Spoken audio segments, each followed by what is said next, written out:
আসসালামু আলাইকুম। মাত্র কিছুক্ষণ আগে আপনার এই দুর্ঘটনাটা ঘটে গেল। অলরেডি 12 জন আহত, আর অনেকে আহত হওয়ার সম্ভাবনা আছে। দর্শক, আজকে আপনারা জানেন যে জুলাই গণঅভ্যুত্থানের যেই দিবস, গত বছর 5ই আগস্টের এই দিবসকে কেন্দ্র করে আজকের দিনে ঢাকার মানিক মিয়া অ্যাভিনিউতে যে জুলাই গণঅভ্যুত্থান দিবস উপলক্ষে যে বিশাল সমাবেশ অনুষ্ঠান আয়োজন করা হয়েছিল, তাতে নিশ্ছিদ্র নিরাপত্তা দেওয়া হয়েছিল আইনশৃঙ্খলা বাহিনীর কাছ থেকে। আমরা কিছুক্ষণ আগেও দেখেছি সেনাবাহিনী, র্যাব, পুলিশ, গোয়েন্দা সংস্থা প্রত্যেকেই এই জায়গাকে আপনার বেশ কয়েকবার তল্লাশি করেছেন, চেক করেছেন যেন কোনো ধরনের নিরাপত্তা ঝুঁকি না থাকে, কিন্তু সেখানেই ঘটে বসেছে বিস্ফোরণ।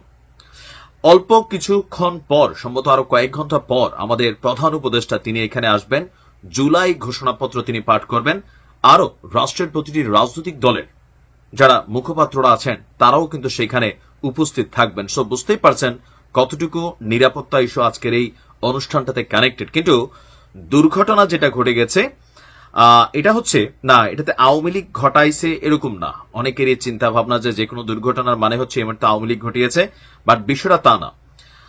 আপনার আয়োজিত অনুষ্ঠানের স্থলে হিউজ পরিমাণ সাউন্ড সিস্টেম কানেক্টেড করা হয়েছে, আর এই সাউন্ড সিস্টেমের মধ্যে অসংখ্য তার কানেক্টেড। এটা আপনারা জানেন যে এক স্পিকার টু যে সাউন্ড সিস্টেম, সেখানে তারের মাধ্যমে আপনার এই স্পিকারগুলি কানেক্টেড হয়।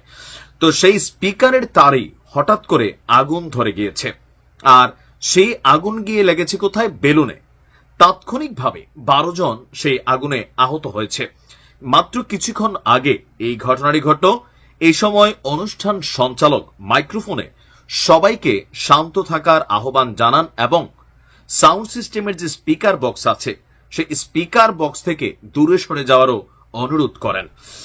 আমরা যতটুকু জানতে পেরেছি, স্পিকারের তার থেকেই আগুনের উৎপত্তি আপনার হয়েছে, আর আয়োজকরা বিষয়টিকে খতিয়ে দেখছে।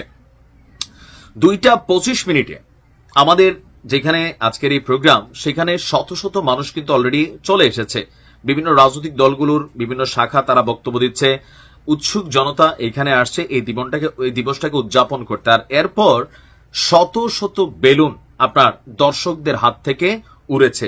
তো এই বেলুনগুলো এইখানে সেখানে গিয়ে পড়ছে। এর মাঝখানে স্পিকারের তার থেকে যে আগুনটা লাগছে, সেই আগুনগুলো আবার গিয়া বেলুনের মধ্যে কানেক্ট হয়েছে। আমরা জানি যে বেলুনগুলো উড্ডয়ন করা হয়, এতে সম্ভবত হাইড্রোজেন জাতীয় কোনো কিছু থাকে যেটা বেলুনটাকে উড়াতে সহযোগিতা করে, বাট আগুন ধরতে কিন্তু খুব দ্রুতই ধরে যায়।